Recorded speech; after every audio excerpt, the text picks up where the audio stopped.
Hi hello नमस्कार. तर आजच्या व्हिडिओमध्ये आपण 38 साईजचा वेल्वेटमध्ये कटोरी ब्लाऊज कटिंग बघणार आहोत. तर त्यासाठी मी इथे अस्तर घेतलेला आहे. तर सर्वात अगोदर अस्तर आपल्याला मोजून घ्यायचं आहे.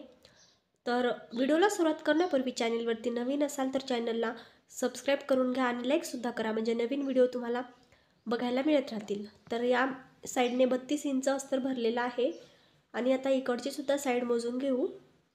तर ही साईड आहे 29. तर ज्या साईडने जास्त भरलेला आहे, म्हणजे या साईडने जास्त आहे 32 इंच, तर त्या साईडने आपल्याला डबल फोल्ड करून घ्यायचं आहे. तर बरोबर डबल फोल्ड करून घेतलेला आहे आणि इथे आपल्याला ब्लाऊजची अगोदर चेस्ट मोजून घ्यायची. तर चेस्ट मोजत असताना ह्या दोन्ही मुंडापासून ब्लाऊज व्यवस्थित टाईट पकडायचा आहे. तर इथे बघा 19 इंच चेस्ट येत आहे आपली, म्हणजे मागून पुढून 19 + 19 38. तर हा 38 साईजचा ब्लाऊज आहे. तर 19मध्ये आपल्याला 2 इंच एक्स्ट्रा घ्यायचा आहे शिलाई मार्जिनसाठी. तुम्ही 1.5 इंचसुद्धा घेऊ शकता किंवा जास्तसुद्धा घेऊ शकता. मी इथे 2 इंच घेणार आहे. 19 भरलं होतं तर 21 वरती टिक मार्क केलेली आहे आणि इथे परत मध्यभागी एक टिक मार्क करायची आहे.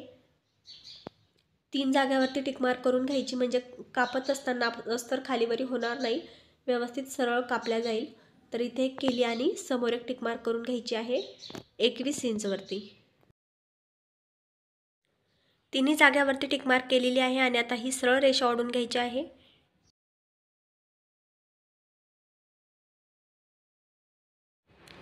आणि हे आता सरळ कट करून घ्यायचे.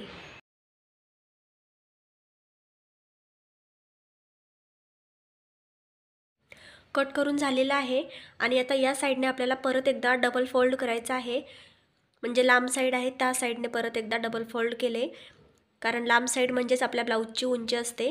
तर आता इथे आपल्याला उंची मोजायची असते. तर ही घडी व्यवस्थित करून घेतलेली आहे, खालीवर पदर होऊ द्यायचे नाही आहेत. आणि आता इथे आपल्याला उंची मोजून घ्यायची आहे ब्लाऊजची. तर उंची मोजत असताना नेहमी बॅक साईडने उंची मोजायची असते. शोल्डरपासून खाली व्यवस्थित टाईट घ्यायचं आहे ब्लाऊज आणि इथे उंची बघा 13 इंच आहे. तर 13मध्ये आपल्याला 1 इंच एक्स्ट्रा घ्यायचा असतो शिलाई मार्जिनसाठी, म्हणजे इथे 14 इंच घ्यायचं आहे. तर इथे मी 14 इंचवरती टिक मार्क करून घेते एक, आणि समोरच्या साईडला एक 14 इंचवरती टिक मार्क करायची आहे. दोन्ही साईडला टिक मार्क करून घेतलेली आहे आणि इथून आता फोल्ड करायचं आहे अस्तर. व्यवस्थित फोल्ड करायचं आहे, खालीवर होऊ द्यायचं नाही आहे. आता ही घडी व्यवस्थित केलेली आहे आणि आता आपल्याला खालच्या पार्टवरती पाव इंच वाढवून घ्यायचं आहे फ्रंट साईडसाठी, कारण आपला बॅक साईड असते ती थोडीशी कमी असते फ्रंट साईडसाठी पाव इंच. तर हे पाव इंच सरळ रेषा ओढून घेतलेली आहे. 1 इंचला थोडंसं कमी पाव इंचचा टेप आहे, त्यामुळे मी डायरेक्टली टेप ठेवून रेषा ओढलेली आहे. तुम्ही अंतर मोजून इथे रेषा ओढून घ्या पाव इंच. आणि आता ही घडी इकडच्या साईडला करून घ्यायची आहे आपल्याला. जी अस्तरची मोठी बाजू आहे ती वरच्या साईडने घेतलेली आहे, म्हणजेच फ्रंट साईड, आणि छोटी बाजू आहे बॅक साईड ती खालच्या बाजूने, आणि बंद साईड मी माझ्या बाजूने ठेवलेली आहे. तर आता इथे आपल्याला गळा आणि शोल्डर टाकायचा आहे अगोदर. तर इथे शोल्डर मोजून घ्यायचे आहे. तर 2.5 इंच शोल्डर आहे. तर मी इथे गळा 2 इंच घेणार आहे, कारण डीपनेक आहे आणि शोल्डरसुद्धा 2.5 इंच आहे. तर आपल्याला पाव इंच वाढवून घ्यायचं असतं. तर हे बघा 2.5 इंच आहे, तर 3.25 इंच घ्यावं लागेल. तर गळ्यापासून समोर 3.25 इंच शोल्डर,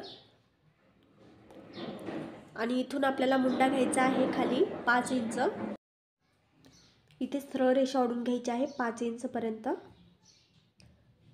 तर हे बघा 5 इंच घेतलेलं आहे आणि ही रेषा सरळ समोर ओढून घ्यायची आहे.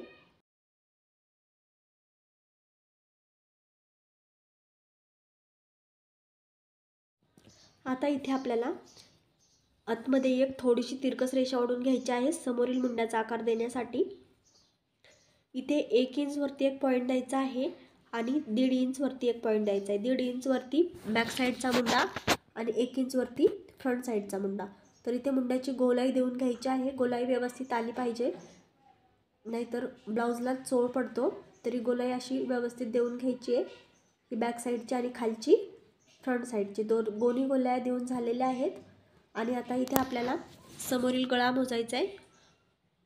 तर इथे समोरील गळा मोजण्यासाठी पट्टी मोजायची. ही 7.25 इंच आहे, त्यामध्ये 1.5 इंच एक्स्ट्रा घ्यायचं आहे. 7.25 मध्ये 1.5 इंच एक्स्ट्रा केलं तर इथे 9.25 इंच होईल. तर 9.25 इंच बघा वरती टिक मार्क केली आहे. गळ्याची रुंदी इथे 2 इंच ते 2.25 इंच घ्यायची आहे आणि हा गळा सरळ वरच्या साईडला जोडून घ्यायचा आहे आणि गळ्याला इथे मी गोल आकार देऊन घेत आहे. आता मोजायची आहे क्रॉसपट्टी. तर क्रॉसपट्टी मोजताना नेहमी काजे साईडनेच मोजायची असते. तर हे बघा इथे क्रॉसपट्टी आपली 2.25 इंच आहे, तर त्यामध्ये 1/2 इंच एक्स्ट्रा घ्यायचा आहे म्हणजे 3 आणि 3.5 इंच. तर 3.5 इंचवरती टिक मार्क केली आहे आणि या साईडने इथे 2.25 इंच आहे, तर 2.5 आणि 3 1/2 इंच एक्स्ट्रा 3 इंचवरती टिक मार्क करून घ्यायची आहे. आता ही सरळ रेषा ओढून घ्यायची आहे.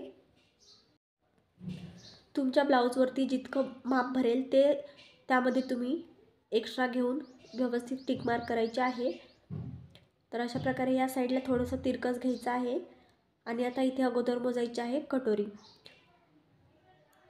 तर कटोरीसुद्धा नेहमी काजा साईडनेच मोजायची आहे किंवा हुक साईडने. तर इथे 5.25 इंच कटोरी आहे, परंतु 38 साईजचा ब्लाऊज आहे. 5.25 इंच कटोरी इथे छोटी पडेल आणि कधी कधी कटोरीचा आकार खालच्या साईडने गोलाकार असा घेतलेला असतो, तर कटोरी कमी भरते परंतु ती मोठी असते. तर तो अंदाज व्यवस्थित काढून आपल्याला कटोरी थोडीफार कमी जास्त करावी लागते. 5.5 इंच कटोरी घेतलेली आहे. इथे गळ्याला 1 इंच वरती घेतलेला आहे. तुम्ही अर्धा इंच 1/2 इंच घेऊ शकता कमी जास्त आणि इथे कटोरीचा गोल आकार देऊन घ्यायचा आहे. सर्व मापे टाकलेली आहेत आणि आता इथे कटिंग करून घ्यायची आहे. तर अगोदर गळा कट करून घ्यायचा आहे, त्यानंतर मुंडाचा वरचा जो आकार आहे तो अगोदर कट करून घ्यायचा आणि आता शोल्डर कट करून घ्यायचे आणि दोन्ही पार्ट वेगवेगळ्या साईडला करून घ्यायचे आहेत. तर इथे अगोदर आता फ्रंट साईडचे कटिंग करून घ्यायची आहे. तर हा मुंडाचा खालचा आकारसुद्धा कट करून घ्यायचा. इथे क्रॉसपट्टी आणि कटोरी कट करून घ्यायची आहे.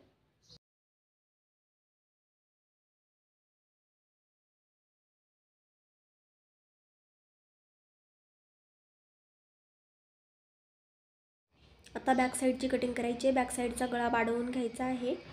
तर बॅक साईडचा गळा वाढवण्यासाठी बॅक साईडची ही पट्टी मोजून घ्यायची आहे. तर ही पट्टी इथे 3.5 इंच आहे, तर त्यामध्ये अर्धा इंच एक्स्ट्रा घ्यायचं आहे म्हणजे इथे मी 4 इंच घेत आहे. 4 इंचवरती टिक मार्क केली आहे आणि गळ्याची रुंदी इथे 2.25 इंच घेतलेली आहे आणि सरळ गळावरच्या साईडला जोडून घेतला आहे. गळ्याचा गोल आकार इथे दिलेला आहे आणि आता हा गळा कट करून घ्यायचा आहे. तुम्हाला जर मोठा गळा करायचा असेल तर तुम्ही खालची गळ्याची रुंदी 2.5 इंचसुद्धा ठेवू शकता. इथे मीडियम साईजचा गळा ठेवला आहे मी आणि आता इथे कटोरी कट करायची आहे. तर नेहमी इथे आपण अगोदर बाही कटिंग करत असतो, परंतु इथे मी कटोरी कट करून घेत आहे कारण अस्तर कमी आहे. तर बाहीला पूर्ण बाहीला अस्तर जोडायचं नाही आहे, हाफ बाहीलाच अस्तर जोडायचं आहे. तर ते समोरच सांगेल मी. तर इथे कटोरीचं सेंटर काढलेलं आहे.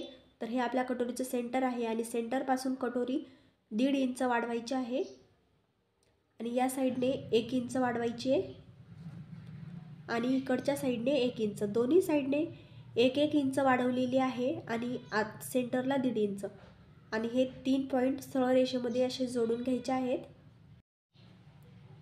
आता इथे गळा आहे तसा टिक मार्क करून घेतलेला आहे आणि दोन्ही साईडने अर्धा इंच गळा वाढवायचा आहे आणि या साईडने गोल आकार द्यायचा आहे कटोरीचा.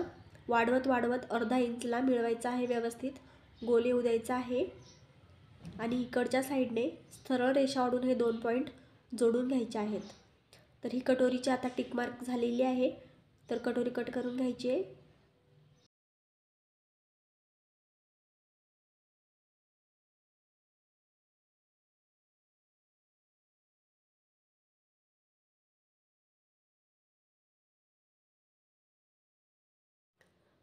तर कटोरी कट करून झालेली आहे आणि आता आपली बाहीची कटिंग राहिलेली आहे. तर बाहीची कटिंग डायरेक्टली मी इथे ब्लाऊज पीसवरती करणार आहे.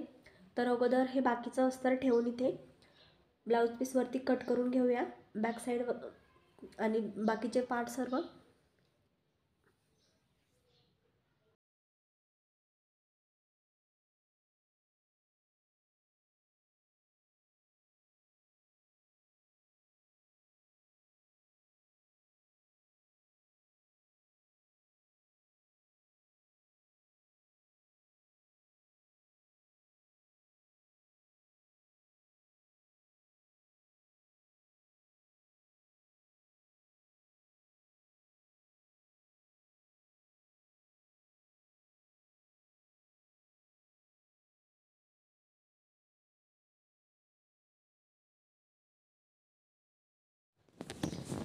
आता इथे सर्व पार्ट कट करून झालेले आहेत आणि क्रॉसपट्टी आपल्याला या कपड्याला जॉईंट देऊन क्रॉसपट्टी कट करावी लागेल, कारण ब्लाऊज पीस आपला कमी आहे.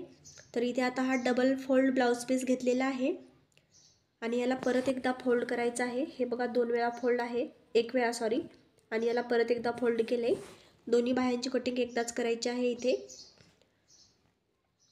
तर आता इथे बंद बाजू माझ्या साईडने ठेवलेली आहे मी आणि इथे अगोदर बाहीची उंची मोजायची आहे. तर अस्तर कमी असल्यामुळे आणि वेलवेटचा ब्लाऊज आहे त्यामुळे अस्तर सर्व बाहीला नाही लावले तरी सुद्धा चालते. तर बाहीची उंची इथे 10.5 इंच आहे, तर आपल्याला इथे 1/2 इंच एक्स्ट्रा घ्यायचं असतं. तर इथे मी 11.5 घेत आहे, कारण हा खालचा कपडा पूर्ण फोल्ड करण्यामध्ये जाणार आहे आणि वरच्या साईडने अर्धा इंच आपल्याला शोल्डर जोडण्यामध्ये बाही जोडण्यासाठी लागतं. तरी सरळ रेषा ओढून घेतलेली आहे आणि इथे मुंडा मोजून घ्यायचा आहे. तर मुंडा इथे 7.5 इंच आहे, तर बंद बाजूकडून समोर 7.5 इंचवरती टिक मार्क केली आहे. वरच्या साईडने 2.5 इंचवरती एक पॉईंट दिला आहे आणि इथून बाहीची गोलाई द्यायची आहे. खालच्या बाही समोरील बाहीची सुद्धा खालून गोलाई देऊन घेतली, दोन्ही गोल्या दिलेल्या आहेत आणि आता ही बाहीची कटिंग करून घ्यायची आहे. बाहीला इथे फिटिंगला आपल्याला कपडा कमीच पडणार आहे, त्यामुळे परत साईडने जॉईंट द्यावे लागणार आहेत. तर हाफ बाहीला अस्तर कसं जोडायचं आणि जॉईंट कसे द्यायचा याचा स्पेशल व्हिडिओ चॅनलवरती आहे, तर तो तुम्ही बघून घ्या. तर इथे बाही कटिंग झालेली आहे. समोरील बाहीचा सुद्धा भाग इथे कट करून घ्यायचा आहे.